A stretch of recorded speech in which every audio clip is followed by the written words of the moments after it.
The prophet Isaiah has a word for the church.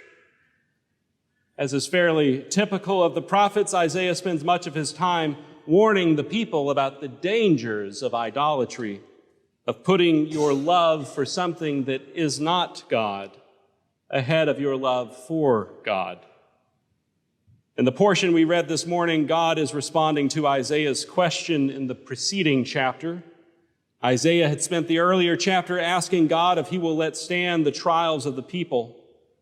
Our cities have been burned, our crops are desolate, or as he says, all our pleasant places have become ruins. To which God responds in today's reading, hello? Is this thing on? I have been trying to tell you to stay away from those things that are hurting you, and yet you persist. Or in the biblical language, I was ready to be sought out by those who did not ask.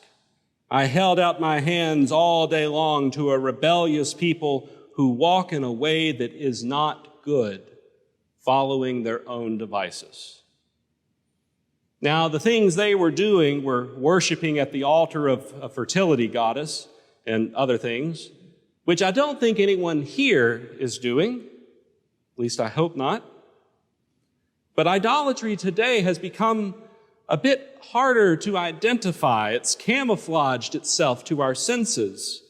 We've become desensitized to it, so much so that we don't even recognize it when we ourselves are doing it. But we all definitely do it.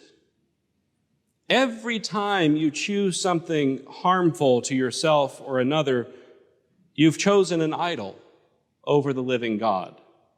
Now think about that. And then when chasing after those false gods yields the fruit of idolatry, we throw up our hands and we say, Lord, please do something.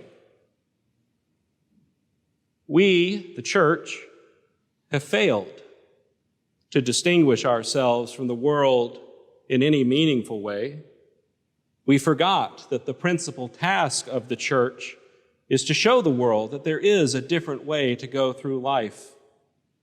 We gather together to bring God our sacrifice of praise and thanksgiving one day a week, and then the other 6 days of the week, we worship at the altar of the pantheon of 21st century America.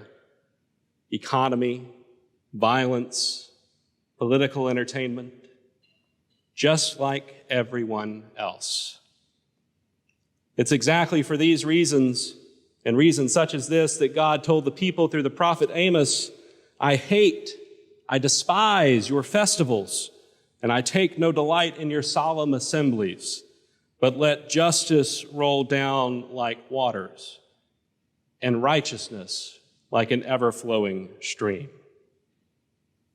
We spend our lives worshiping everything but God in hopes that something else can save us. We lie to ourselves and we lie to God. If my portfolio can just get this much money, then I can finally start giving it back to the Lord. If we can just win the next election, then justice can be done. If I can just make that extra sale, then I'll have everything I need. The Rev'd brothers said it best in a song about sin. They sing, the more I have, the more I think I'm almost where I need to be, if only I can get a little more.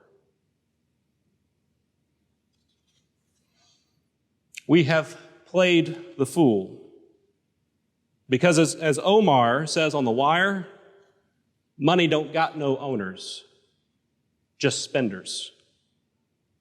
And that goes for all idols.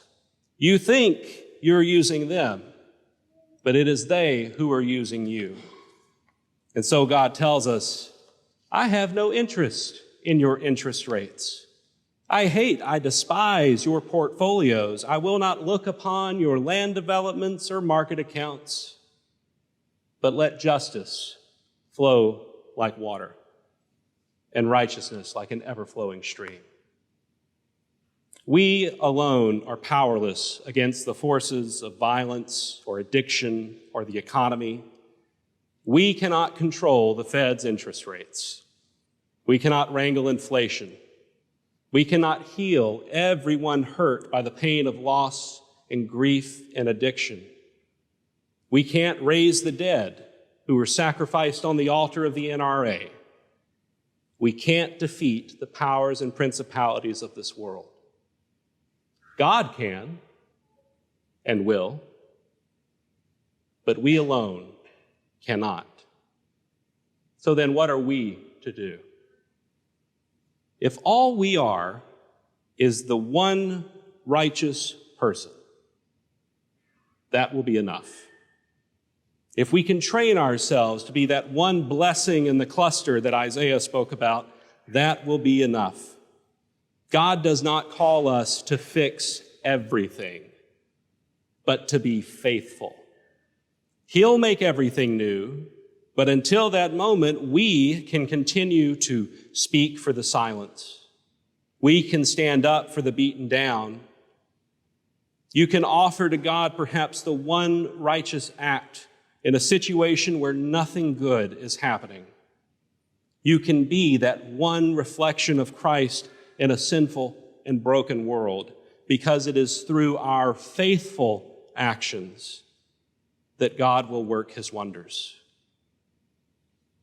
We can't fix everything, but God can, which means that we get to engage in the world without the pressure of fixing everything being on our shoulders.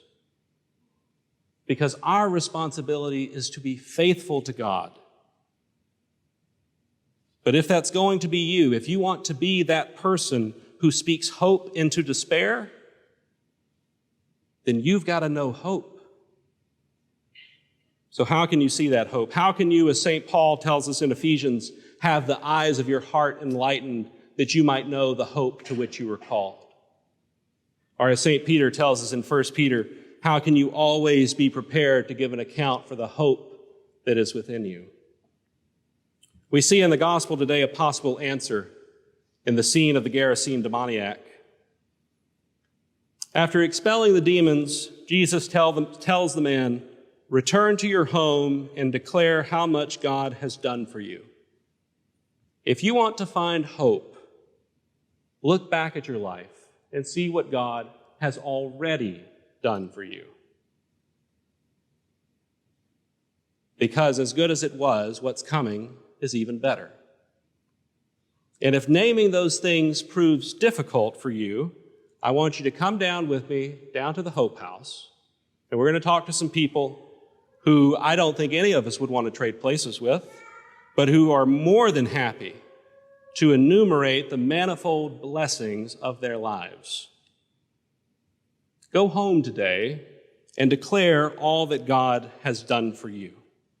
How he plunged you under the waters of baptism and rendered null and void the claim of sin on your life. How he holds you and all whom we love, and even those we don't love, in his ever-widening embrace.